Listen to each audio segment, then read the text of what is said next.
దేవుని పరిశుద్ధ నామములకు స్తుతి కలుగును గాక. అలాగే ఈ సమయంలో ప్రభువునందు ప్రియమైన దేవుని ప్రజలారా, మరి ఈరోజు మనకు అంశం ఏంటంటే ప్రత్యక్షత.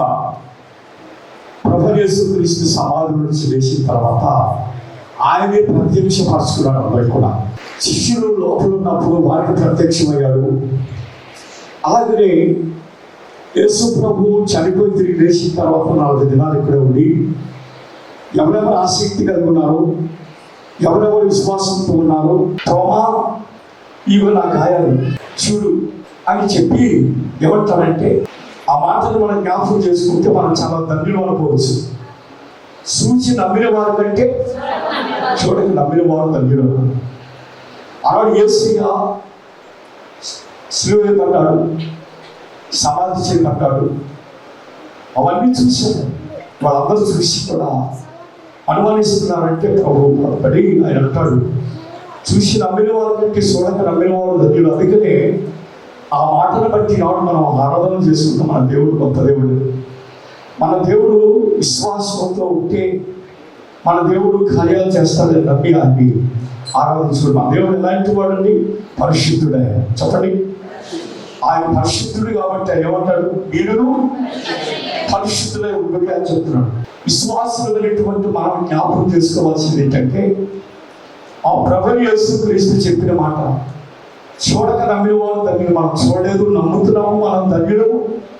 అయితే దేవుని యొక్క లేఖనాలు మనం ధ్యానం చేసుకోవాల్సినటువంటి వారు అయినా యేసు ప్రభువు తన దూతలను పంపించాడు. యేసు ప్రభువు ఈ లోకంలో జన్మించక మునుపు మరియ యేసువులు వాళ్ళిద్దరూ ఏకం కాక మునుపు వాళ్ళు గర్భం ధరించారు. మరియ వాళ్ళకు ప్రధాన మాత్రమే జరిగింది, వివాహం జరగలేదు. పరిశుద్ధాత్మ ద్వారా యేసు ప్రభు మరియ గర్భంలోకి వచ్చినాడు. అప్పుడు లోకమంతా కూడా గొప్ప చెప్పుకుంటాం. వీళ్ళకి ప్రధాన మాత్రమే జరిగింది, ఎంగేజ్మెంట్ జరిగింది, మ్యారేజ్ కాలేదు, గర్భవతి అంటారని లోకులు కాదు కదా రోడ్లు తెలుసుకున్నారు అందరూ. అయితే దేవదూత యేసుకు ప్రత్యక్షమైంది. ధన్యోస్మా ధన్యోస్మా భక్తవచన స్వామి నేనే పుచ్చి గాబ్రియేలు గరుడు సాక్షాలు దావీదు కుమారుడైన యేసు భయపడదు. నీ భార్య పరిశుద్ధాత్మ తన గర్భవతి, అతని కుమారుడు గరుడు అని చెప్పినప్పుడు దావీదు ధైర్యపడ్డాడు. మరి దేవదూత మరియ దగ్గరికి వెళ్ళింది. అయ్యో నేను కృషి ఎరిగిన దానిని, ఇదేమిటి పరిస్థితి అని బాధపడుతున్న సమయంలో దేవదూత మరియకు ప్రత్యక్షమైంది. మరియ భయపడము, నీవు గర్భవతివై ఒక కుమారుడు కలదు, ఆయనకు యేసు అని పేరు పెట్టిందని మరియ చెప్పింది.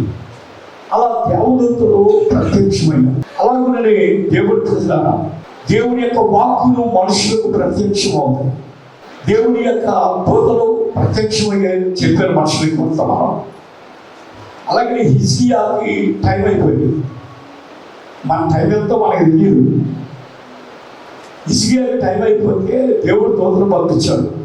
హిజ్కియా నీ టైం అయిపోయింది, ఇక్కడ చక్క పెట్టుకోని చెప్పేసి అంటే, అప్పుడు హిజ్కియా గోడ తట్టు తిరిగి ఏడ్చి ప్రార్థన చేశాడు. హిజ్కియాకి దేవదూత ప్రత్యక్షమే ఆ విషయం చెప్తుంది. మనకైతే లేదు అట్లాంటిది.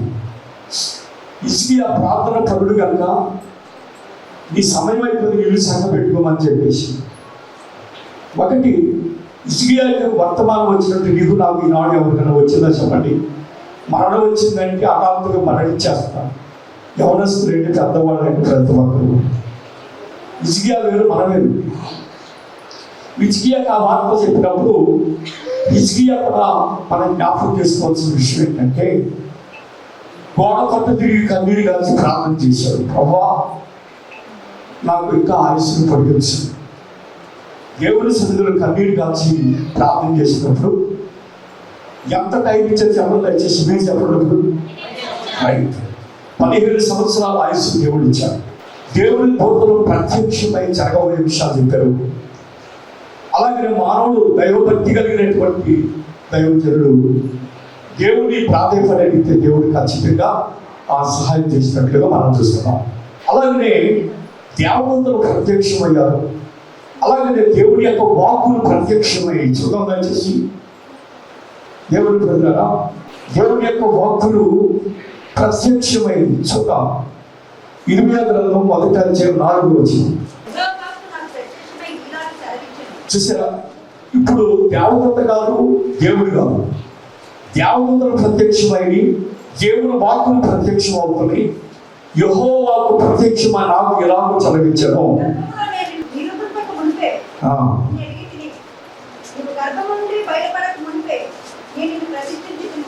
ఎందుకంటే ఈ విషయం ఇర్మియా చెప్పాడు, అయ్యా నేను పౌరుడనే, నేను సేవ చేయడానికి చాలంటే కాదు.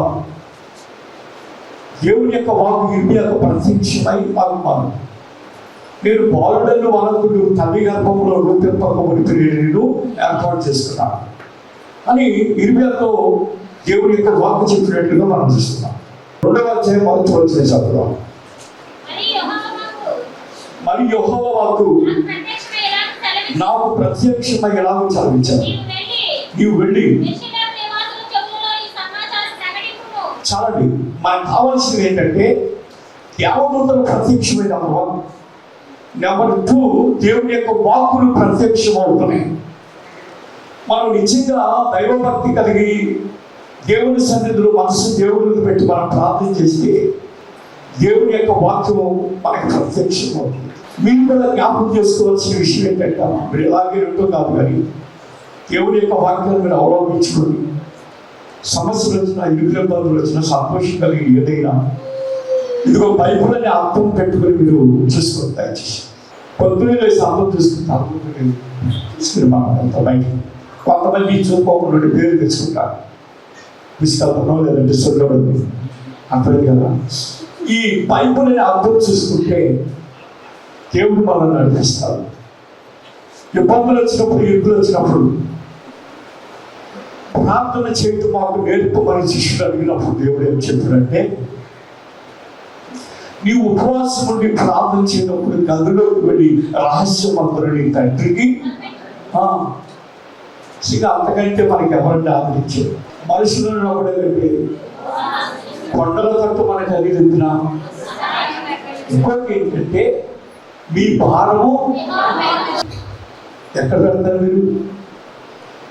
ఇక ఆయన మోస్తారు. మీ తల్లిదండ్రులు పోయి మీ అన్నదమ్ములు మా కజ్జుడు ఎవరు మరి మన భారం మోసేవాడు దేవుడే.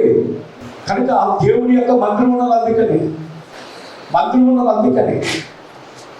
దేవుని ప్రజలారా చాలా చాలా బాధలు, కష్టాలు, ఇబ్బందులు వస్తాయి. చాలా మంది ఎదురయ్యి అయ్యా మేము కుండిపోతున్నామని, మాకు నెమ్మది లేదు, ఎంత ప్రార్థన చేస్తున్నాం, ఎంతగా చేస్తున్నాం పరిచయం, మాకు నెమ్మది లేదని 2 వ్యక్తులు నాకు చెప్పినప్పుడు నేను 6 గంటకి ఇంకెక్కువ కుంగిపోయాను.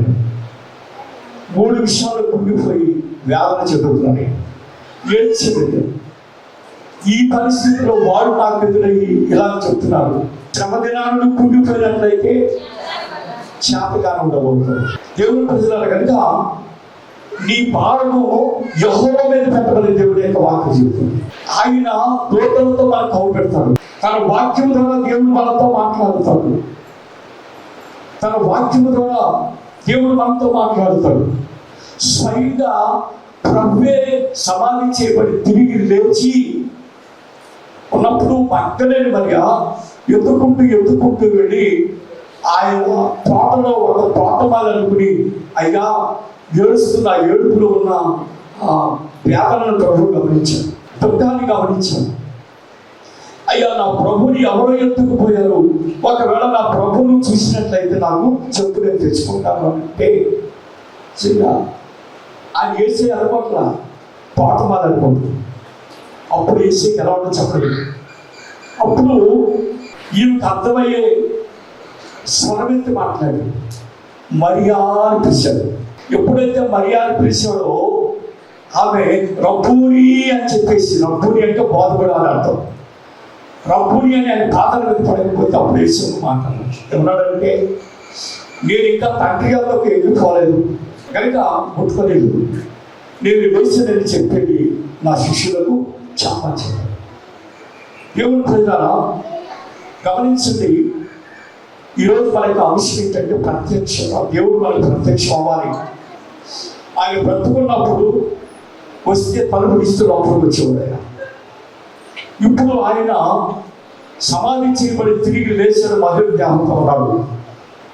ఆయన ఎక్కడ ఉంటారంటాడంటే, ఎక్కడ ఇద్దరు ముగ్గురు కూడిన నామములు ప్రార్థన చేయరు, తలుపు తీయవసరం ఆయనకి, జనం అవసరం నీకు. ఇక్కడ దేవుని ప్రజలారా మనం ఒక ఫలితాన్ని చూడగలగాలి. ఏంటి అంటే, మనం మగవాళ్ళని ప్రార్థన చేస్తే దేవుడు మనకు ప్రత్యక్షం అవ్వాలి. దేవుడి యొక్క సందేశం కావాలి, ప్రజల్లో మార్పు కావాలి, దేవుడికి ప్రజలు ఇష్టలుగా ఉండాలి. దేవుడు మనకు ప్రత్యక్షం అవ్వాలంటే తలుపులన్నీ వేసేసుకున్నా సరే ప్రజల కోసమే తలుపులు తెరిచేది తప్ప దేవుడు రావడానికి తలుపులు తెరవాల్సిన పని లేదు. 24వ కీర్తన 7వ వచనం చూడండి. గుమ్మలారా మీ తలలు పైకెత్తుకుడి, మహిమ గల రాజు ప్రవేశించినట్లు పురాతనమైన తలుపులారా మిమ్మల్ని లేవనెత్తుకుని. గుమ్మలారా మీ తలలు పైకెత్తుకుడి, మహిమ గల రాజు ప్రవేశించాలంటే మిమ్మల్ని మీరు లేవనెత్తుకుడి. ఆ మహిమ గల రాజు ప్రవేశించాలంటే దేవుడు ప్రజలారా జనం అవసరం లేదు, ఇంకా ఏదో అవసరం లేదు. నీ ఇంట్లో నీకు ఇబ్బంది వచ్చినప్పుడు, బాధ వచ్చినప్పుడు మనసు దిగి మోకాళ్ళకు పెట్టి ప్రార్థించి దేవుడు నీకు సహాయం చేస్తాడు. అలాగే దేవుడి యొక్క సన్నిధిలో ఇద్దరు ముగ్గురు ఉన్నా సరే దేవుడు వచ్చి ఈ ప్రార్థన ఆలోచిస్తాడు. జనం అవసరం. అవధూతలు ప్రత్యక్షమయ్యారు, దేవుడు వాక్కులు ప్రత్యక్షమై ఇక్కడ ప్రభుని యేసుక్రీస్తే వాళ్ళకు ప్రత్యక్షమై మీకు సమాధానము కలుగును గాక అని యేసు ప్రభు మాట్లాడుతున్నట్లుగా మనం చూస్తున్నాం. స్వయంగా యేసు ప్రభువే ఆయన మాట్లాడినట్టు మనం చూస్తున్నాం. అలాగే ప్రభువు మనకి వాక్కులు ఇవ్వకపోవడానికి, ఆయన ప్రత్యక్షతలు మన మధ్యకు వచ్చి సమాధానం కలుగులుగా, కానీ సమాధానం ఇవ్వకపోవటానికి కొన్ని ఆటంకాలు అవి చూడాలి. మనకు ఈ ఆటంకాలు ఉంటే రాడు ప్రభు.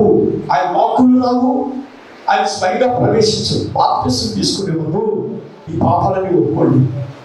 ఈ పాత జీవితానికి ఈ జీవితానికి డిఫరెన్స్ తేడా ఉండదు.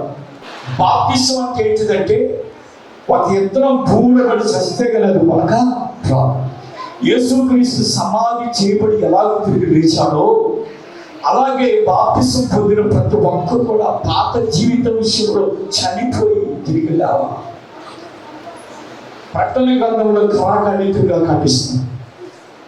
నువ్వు సలగానైనను లేవు, వెచ్చగానైనను లేవు, నువ్వు నిలువెచ్చని స్థితిలో ఉన్నావు కనుక నీ మీద నాకు అసహ్యం వేస్తుంది అన్నట్టు.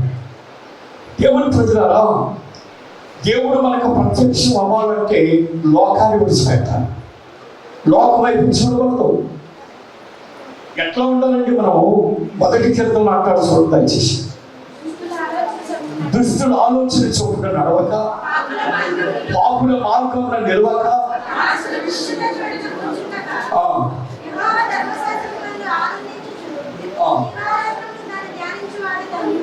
దివారాత్రులను ధ్యానం చేయాలా చెప్పడం తెలుపుతుంది. దేవుని సన్నిధిలో ఎంత టైం గడిపితే మనకు అంత మంచి. పరలోకంలో ఏ పనులు ఉండవండి. వంట చేసుకోవడం ఉండదు, భోజనం చేయకూడదు, పక్కన ఎత్తుకోవడం ఉండదు, వ్యవసాయం చేసుకోవడం ఉండదు, ఎక్కడికి వెళ్ళాల్సిన పని లేదు. పరలోకం మనం పొందబోయే ఆ పరలోక రాజ్యం ఏంటంటే దేవుడి సన్నిధిగా. మరియా మార్తలిద్దరూ చూడండి దయచేసి. మార్త చూసినట్లయితే విస్తారమైనటువంటి పనులు ఉంది. యేసుప్రభు వస్తానని మరియా మార్త ఇంటికి వచ్చారా? అక్క జనులు తీసుకొచ్చుకున్నారా? పాపంచి బలిపేరు బలిపరించడం తెచ్చింది.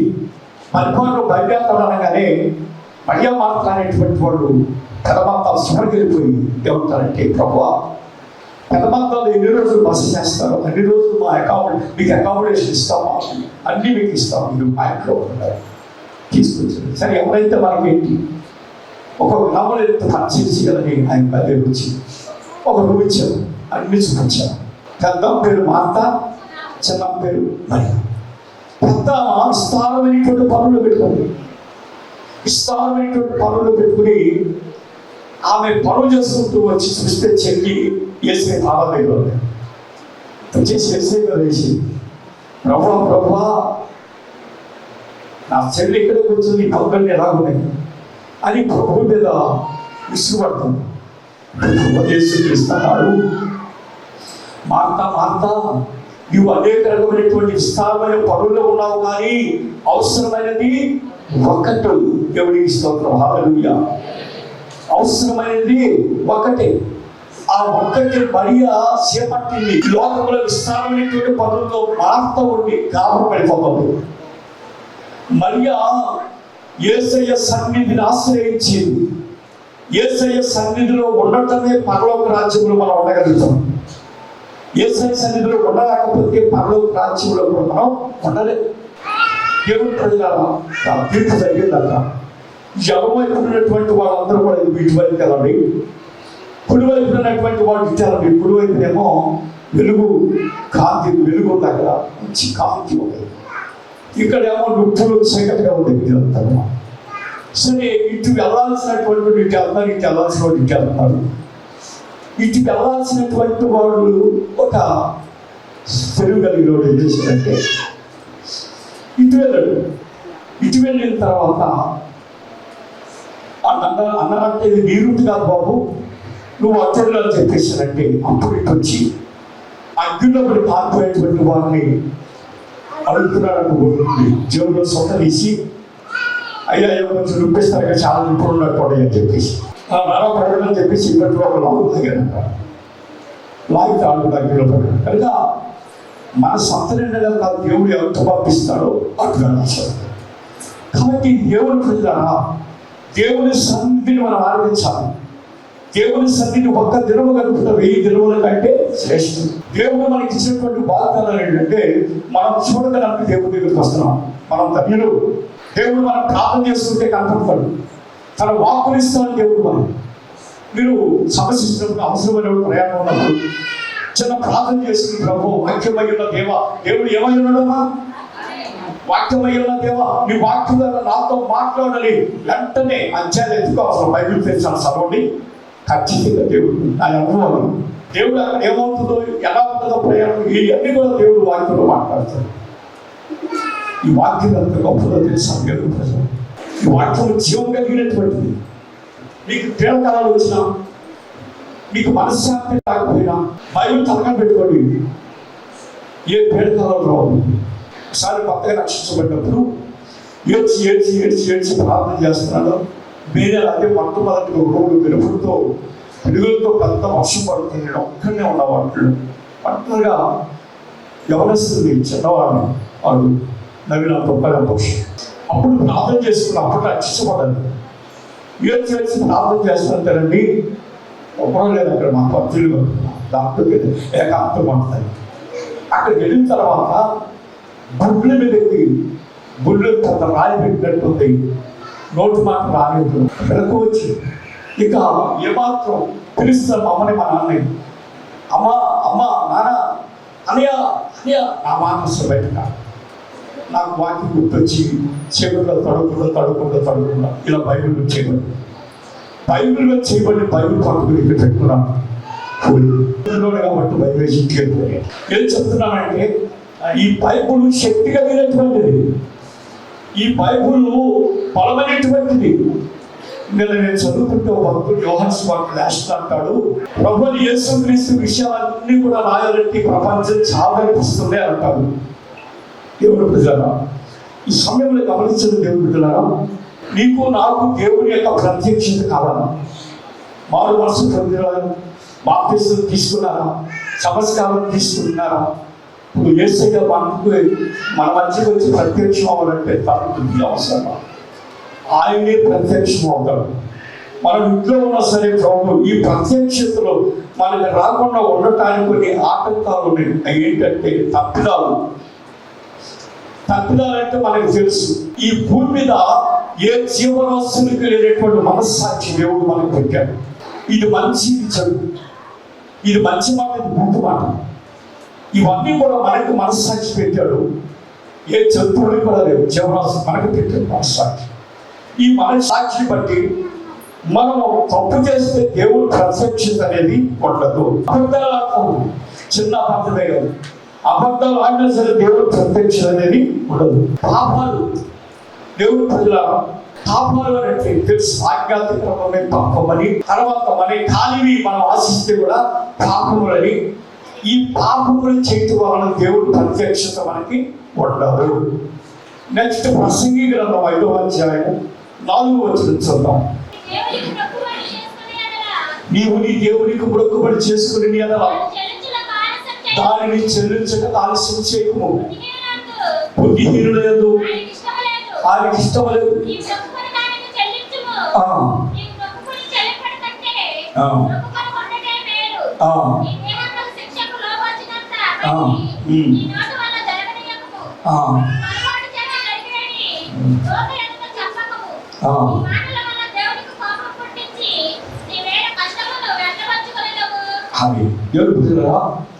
పసిపిల్లలు బ్రతుకుతాడో లేదో, బ్రతికితే దేవుడి సాగిస్తామని చెప్తారు. అది ఖచ్చితంగా చేయాలి. ఫలాంది మొక్కుకున్నావు కూడా ఆపదలు ఇబ్బందులు ఎదుర్కొందో, అది ఖచ్చితంగా. నువ్వు దేవుడికి మొక్కుకోవద్దు. ఒకవేళ మొక్కుకున్నట్లయితే దాన్ని ఖచ్చితంగా చెల్లించాలి. నువ్వు చెల్లించుకోకుండా పొరపాటు అయిపోతే దేవత ఎదుట నువ్వు చెప్పొద్దు అని అంటాడు వాక్యంలో. నీ దేహం శిక్షకు లోనంత పని చేసుకోకూడదు అని చెప్పేశాడు. కాబట్టి మొక్కుబడుల విషయంలో దేవుడు ప్రత్యక్షం. మొక్కుకుని ఏదైనా సరే నువ్వు ఏదనుకుంటే అది ఖచ్చితంగా చేసుకుంటేనే దేవుడు నీకు ప్రత్యక్షం అవుతాడు. రెండవది మొదటి సమూయేలు గ్రంథము 1వ అధ్యాయం 27-28 వచ్చిన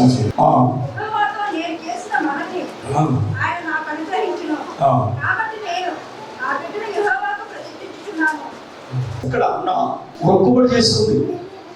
అయ్యా నువ్వు నాకు ఒక మగపిల్లని ఇస్తే నేను నీకు ఇచ్చేసేస్తాను కనుక మగపిల్లని తీసుకొచ్చి నేను దేవునికి మొక్కుబడి చేసుకున్నాను, నేను ఆ బిడ్డ తల మీద మంగళ కత్తియను, ఆ బిడ్డని ఇస్తున్నానని చెప్పేసి ఇవన్నీ మొక్కుబడులు అండి. మొక్కుబడులు నన్ను కూడా దేవుడి సేవ సమర్పించాడు. దేవుడి సంతానం అయితే చాలా అసహ్యంగా ఉంటే వాళ్ళు ఉండాలి కదా, ఈ భక్తులు పారాయణ పక్కన వీడి కనుక బతికితే నీ సేవకిస్తాను ప్రభావం అంటే నేను బతికాను.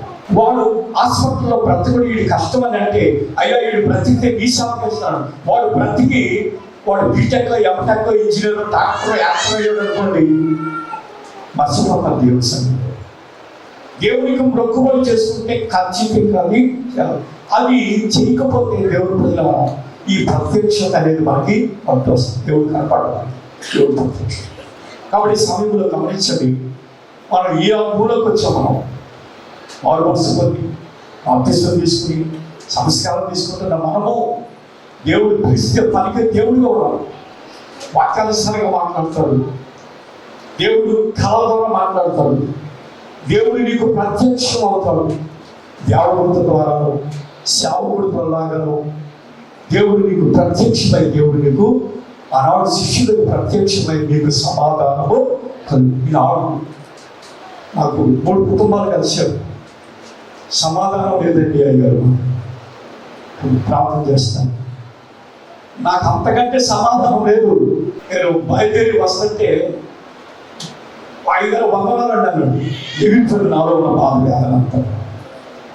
దేవుని ప్రజల ఏ నాటి కీడు ఆ నాటికి చాలు, ఇంకా అంతే.